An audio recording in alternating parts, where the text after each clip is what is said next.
Okay, so I wanted to record this video because of course we do know that in what 13 days and 4 hours Alicia will be releasing. She's the next banner, the new original character to come into play. She's going to be coming in and supporting water typing. As of right now, Nama and Jiwoo are kind of holding it down, you know. And so, you know, they're kind of doing their thing, and of course when Alicia drops, it kind of changes the game a little bit with how OP or the water attribute will actually be.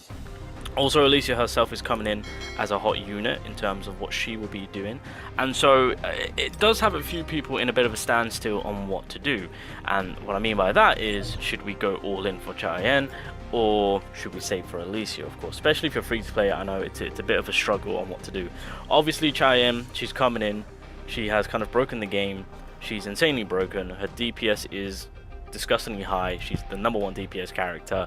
Most to majority are investing, which honestly, straight off the bat as the video started, go for it. Go for it. She is that of a god tier of a character. She is making content a lot easier in terms of with like the boss fights and whatnot. That's just from personal experience. HAE-IN is just that unit. Now it really comes down to, can Alicia top that? Plus, the big reason why I decided to do the check between Alicia and HAE-IN is because I do have a free-to-play account on the global server. I've made one. I'm just doing it off screen. I'm just working on it, and then yeah, I'll do some free-to-play vids here and there once I'm progress further along. It really comes down to me just having time set aside for the free-to-play account. Just an FYI. This is Alicia's kit. We've already looked into this. I've already done a whole video on it, of course. Could this change? 100%. What we've seen right here, all of this could change. However, when Alicia's kit got leaked, of course, HAE-IN's kit got leaked, and for the most part, HAE-IN stayed the same.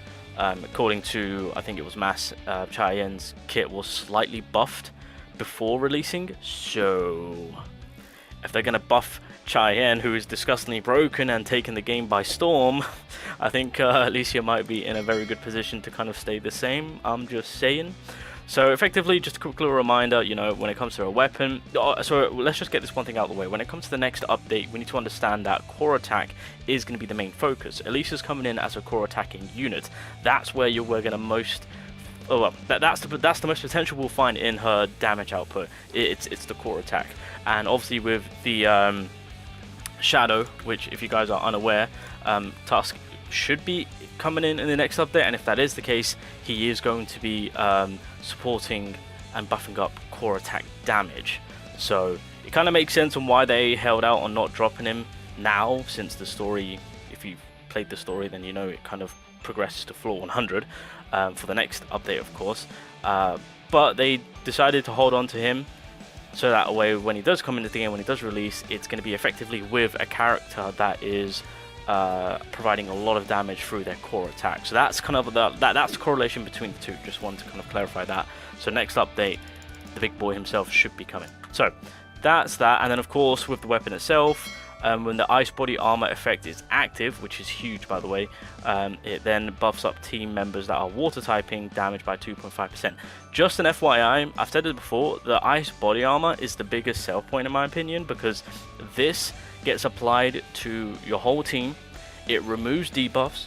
It gives 20% of Alicia's attack as shield to your teammates, right? If the enemy attacks you while this body armor is effective, then you basically freeze that enemy, and then you can refreeze them again after 30 seconds. So effectively, this ice body armor is it's a very huge support play. Yeah, and then moving along to what Alicia is doing. So she's coming in as an attacking character, clearly. So that's going to be very well. She's a mage unit, but she will be coming in as an attacking unit. So Jiwoo is the tank / shield breaker. Alicia's coming in as the attacking unit. So that's kind of the pair right there. So if that's something that you want and you want to cater to, then that's absolutely beautiful. So obviously with the first basic skill right there, as you guys can see, she has a 30% chance to apply freeze. I'm hoping that changes, but damage output is going to be beautiful, and that's when the ice body armor affects the whole team.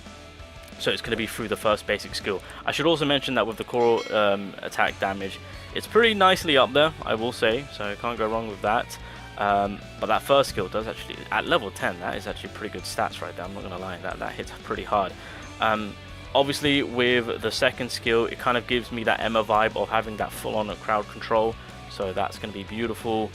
So the support skill is fantastic, freezing the enemy and giving ice body armor. So Jinwoo will honestly, she might be one of the best support characters in the game in terms of that body armor effect to then freezing the enemy. And again, good crowd control support play right there. So I do believe that Alicia will have an effective role in playing that supportive role for Jinwoo. She'll have her place within the team, we'll say that. When it comes to the QTE skill, just coming in, doing good amount of damage and freezing the target. So freeze coverage from Alicia is there. Now, this is where things truly kind of cook up in my opinion for Alicia, is that her ultimate, she applies 5 instances of frost, right? Again, doing good amount of damage, loving that, but it's that frost is what we're trying to pile on. Reason being is because if we look at her passive, when Eternal Frost, Winter Storm or Ice Needle is used, they apply the frost effect to the user. Frost activates core attack change. The user's core attack changes to Bitter Cold Spear. When the user uses Bitter Cold Spear, it consumes frost instances up to 3 instances at once. Bitter Cold Spear damage increases by 80% per frost instance that's being consumed, increasing up to 240%. Duration is infinite, stacking up to 5 times. So that is the initial passive of what Alicia is bringing to the table. So already we're benefiting from that core attack change coming about and allowing us to kind of maximize the damage that Alicia will be producing once we're in that cold bitter spear. And then when we get into the dupe, so when the shield is active, increases the user's critical hit rate and critical hit damage by 16%. I'm hoping that this counts for everyone, not just Alicia, because that will be insane. That first dupe, I'm sorry, that would be crazy. So I'm hoping for that. When Eternal Frost, Winter Storm, Ice Needle is used, applies 1 additional frost, increased damage out to frozen targets by 30%, all team members get award damage by increased by 5%, and then of course applies the ice body armor effect to the entire team automatically every 40 seconds. The ice body armor effect that was affected through the effect additionally increases water damage by 10%. So full on water support. So really looking into Alicia, I'm just glad that we can benefit from the whole core change from her passive straight off the bat, so we can maximize damage there. But going into the dupe side of things, I'm really looking at it and I'm just like, right, what would I want to cater to? Because, you know, don't get me wrong, Alicia's coming in hot, you know, with what she's applying. But it really comes down to on whether or not if she can compete with HAE-IN. Her attack is 4,130. Core damage is around about 1,600. And then if we're going only with a 3 stack, making it so that we get that 240, honestly, we're looking around about like 150k damage. And again, that's just from just taking those numbers and just adding it all up. So that's kind of what we're looking at. So the damage output for the core attack to drop that number is pretty insane. Again, there's going to be other things to factor in that we can kind of buff it up to do even more damage, but just kind of like a raw number that I've got straight off the bat, just taking everything into consideration, being the attack stat what she has, to the core damage being a level 10, to then only doing a 240% of course because of the frost, giving us 80% increase in damage. Roughly around about just over 150k. So there's potential and on dropping big numbers through the core attack. Now, of course, it's not going to be often since we are requiring the frost. Obviously, once you get that second dupe, it will give you that additional one, which will give you some sort of consistency to go back to back with the change, which is going to be beautiful. Now, really diving into it, can she compete with Alicia? I'm going to be completely honest. The way I'm looking at it, and again, I'm looking into dupes too, because obviously most are going to be looking into investing and working on the characters to get dupes. I think the way to go about it is, I truly don't believe that Alicia will compete in terms of the damage output that HAE-IN currently is producing, especially with the consistency with her skills, with the amount of damage that she can build up, to then effectively dropping an absolute nuke through her ultimate. the crit machine that she absolutely is, to the support play that she can just kind of work off from other characters to kind of buff up the damage output even further more. Again, the definition of a game-changing character in terms of the disgusting amount of damage that she's doing, that she is practically everywhere to anywhere, taking care of all types of content within the game. I don't think Alicia is going to be that type of character. I feel like she's going to be a fantastic, phenomenal top-tier character, but I don't think she's on game-changing level. There are key things about Alicia that I do love, that I can see effectively being amazing in terms of the ice body armor. I think like that's fantastic. I do feel like her damage output will be there. The water support between her and Jiwoo is going to be that together is going to be phenomenal. The way it looks right now, I think if you are looking into summoning for either or, HAE-IN, most people have already rerolled for, which is fantastic. Going for dupes for HAE-IN, I think will be more beneficial, because I feel like just getting that one copy of Alicia will go a long way for us. We're getting the ice body armor, which is beautiful. We can effectively use that with Jinwoo as well as the whole Hunters team. We've got the core attack in place for us, so we can effectively also maximize on damage there. And then when it comes to the dupes itself, I'm not really too bothered about the first dupe, although it's nice in catering the crit side of her. Cool.